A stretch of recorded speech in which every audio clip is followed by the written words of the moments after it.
Clés nécessaires pour être un auditeur interne efficace. N'oubliez pas de vous abonner, d'aimer la page, de commenter, de partager la vidéo pour que d'autres personnes aussi puissent bénéficier des informations concernant les compétences clés nécessaires pour être un bon auditeur interne ou un bon contrôleur interne, selon le cas de ce que vous êtes. Alors, je vais aller directement en page, en présentation pour que ça soit plus facile pour nous tous. Les compétences clés nécessaires pour être un bon auditeur. Alors, la première compétence, c'est la compétence analytique. Vous savez, pour pouvoir être un bon auditeur, vous devez être capable d'analyser une situation. Vous devez être capable d'analyser une situation, d'analyser les informations qui se présentent à vous. Capacité à analyser des informations complexes, à détecter des tendances et à évaluer des risques. Alors, quand vous êtes en train de faire un suivi, une évaluation et que vous retrouvez, on vous donne des données, on vous donne des informations, que vous retrouvez par exemple qu'il y a une incohérence ou bien une baisse d'une période précédente à une période donnée, vous devez vous poser des questions sur ce que cela signifie, ou bien qu'il y a une hausse inconsidérable d'une période précédente à une période à laquelle vous faites face au moment précis, vous allez remarquer qu'il s'est passé quelque chose. Alors à ce moment-là, vos compétences analytiques vont vous permettre de déceler une tendance, de déceler un risque, de déceler un problème par rapport à la situation à laquelle vous êtes en train de faire face et pouvoir faire un diagnostic par rapport à la santé financière de l'entreprise ou à la santé organisationnelle de l'entreprise. Alors, ensuite, il y a les connaissances des normes. Oui, la compréhension approfondie des normes d'audit interne et des meilleures pratiques telles que celles énoncées par l'Institute of Internal Auditor. Et effectivement, vous devez connaître les normes d'audit. Vous devez connaître que vous devez savoir quelles sont les règles pour être un bon auditeur, les règles pour bien se comporter en tant qu'auditeur, comment faire pour faire un audit dans les bonnes conditions, vous devez les connaître. Vous devez savoir exactement comment le travail doit se faire pour que votre mission puisse donner un résultat probant. Compétence en communication. Effectivement, vous devez avoir une très bonne compétence en communication, savoir et savoir dire ce que vous voulez, ce que vous pensez de façon claire pour que votre auditoire ne puisse pas avoir des doutes par rapport à ce que vous voulez véhiculer comme message, vous leur montrer comme problème au sein de leur institution. Les parties prenantes qui sont les dirigeants de l'entreprise que vous êtes en train d'auditer et le conseil d'administration doivent pouvoir comprendre de façon simple et dans des mots très très simples ce que vous voulez dire, ce que vous voulez expliquer à votre auditoire. L'intégrité, effectivement, l'intégrité a une importance non négligeable dans la fonction de l'auditeur interne ou du contrôleur interne parce que vous ne devez pas avoir de parti pris. Si vous avez des partis pris par rapport à la mission que vous voulez faire, c'est très grave. Imaginez que vous voulez faire une mission et que il y a au sein de l'entreprise votre frère, votre soeur, votre mère, votre mari, votre femme, votre épouse ou je ne sais pas qui, vous voyez un peu tout ce que ça peut être. C'est un peu un parti pris. Alors, vous devez pouvoir être éthique. Vous devez pouvoir suivre des règles de façon intègre, de façon impartiale pour que votre travail puisse donner des résultats probants. Alors, la compétence en gestion des risques. Vous devez savoir pouvoir évaluer les risques. Est-ce que c'est un risque mineur? Est-ce que c'est un risque qui ne risque pas d'entraver le bon fonctionnement de l'entreprise?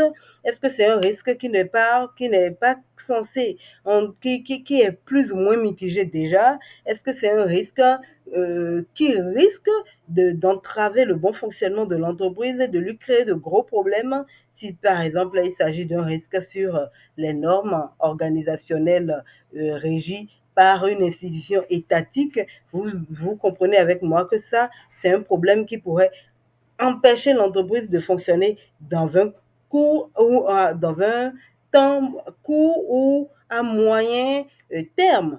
Ça veut dire que si un contrôle survient, cette institution-là risque de se prendre une grosse peine ou de se faire retirer sa licence d'exercice. Donc, ce travail-là est le vôtre et vous devez être capable d'identifier les risques mineurs, les risques moyens et les gros risques au sein de l'entreprise. La compétence en gestion des risques, c'est de ça qu'il s'agit. La compétence en technologie, vous devez être capable de gérer tout au moins Excel ou tout au moins PowerPoint avec lequel vous êtes en train de travailler là, où vous avez des capacités à pouvoir gérer, à vouloir extraire des données, à les traiter, à les mettre en ordre pour pouvoir obtenir des informations dont vous avez besoin pour faire une analyse technologique. Vous comprenez avec moi que la technologie, vous devez forcément pouvoir comprendre parce que, comme je le disais tout à l'heure, de minimum maîtriser Excel pour pouvoir faire un trait des informations, des données que vous allez extraire. Vous allez pouvoir obtenir, maîtriser tout au moins Word et par un point pour pouvoir faire vos présentations, pouvoir faire la communication aux dirigeants et aux parties prenantes. Vous devez pouvoir maîtriser l'utilisation de la recherche sur Internet pour pouvoir vous actualiser par rapport aux normes, aux règles et aux informations pour vous actualiser par rapport au domaine que vous êtes en train d'auditer. Comprenez avec moi que toutes ces informations-là sont très importantes pour un auditeur. La compétence en négociation. Il est très important de pouvoir négocier parce que le dirigeant, quel est son problème? Il veut minimiser les coûts de production de son entreprise. Il veut minimiser au maximum ce qu'il dépense. Donc, il n'a pas envie qu'on lui sorte des recommandations qui vont lui faire dépenser de l'argent encore et encore. Alors qu'en règle générale, lorsque le contrôleur ou bien l'auditeur interne se met à faire son audit, il relève des anomalies qui vont peut-être amener à ce qu'on achète encore des logiciels, on achète encore du matériel, on recrute de nouvelles personnes pour faire un travail donné, pour suivre une partie du travail, etc., etc. Et ça pourrait engendrer un coût ou bien une modification totale de son organigramme. Et tout cela peut être frustrant pour le dirigeant, peut être quelque chose qui puisse ne pas accepter. Et c'est à vous d'argumenter, de trouver les bonnes manières, d'être un très bon négociateur pour montrer au truc là, aux parties prenantes que ce que vous êtes en train de proposer, étape par étape, graduellement, selon un planning donné, pourra être mis en place et donner des résultats probants. Ensuite, les compétences en planification. Vous êtes un planificateur.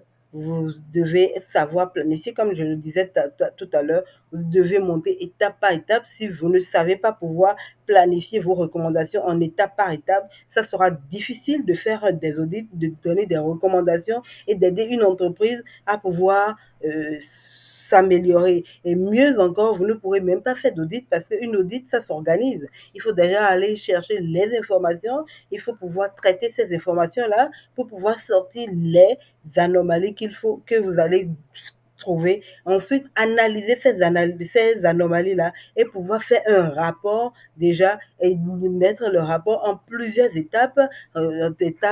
pouvoir déjà, selon déjà les anomalies que vous allez détecter, pouvoir dire si ce sont des anomalies de niveau faible, de niveau moyen ou bien des anomalies graves, etc., etc. Vous voyez un peu tout cela.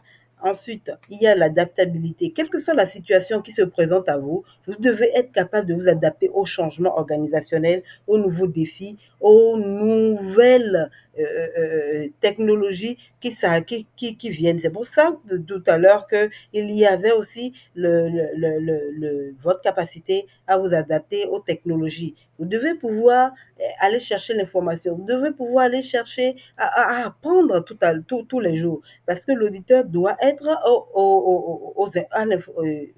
au plus près de l'information pour pouvoir aller la contrôler. Imaginez, vous arrivez sur un domaine, par exemple, vous arrivez dans une structure, on vous envoie de faire une audit dans une structure de crypto-monnaie, que vous ne savez rien des crypto-monnaies, vous n'avez rien compris de ce que c'est qu'une crypto-monnaie, et on vous dit d'aller faire une audit sur ce genre de structure-là. Est-ce que vous en serez capable?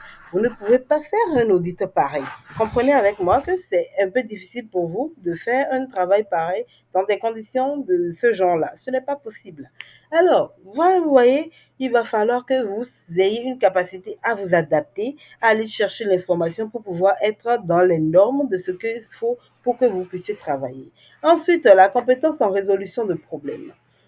La compétence en résolution de problèmes, c'est la compétence qui vous demande de mettre en place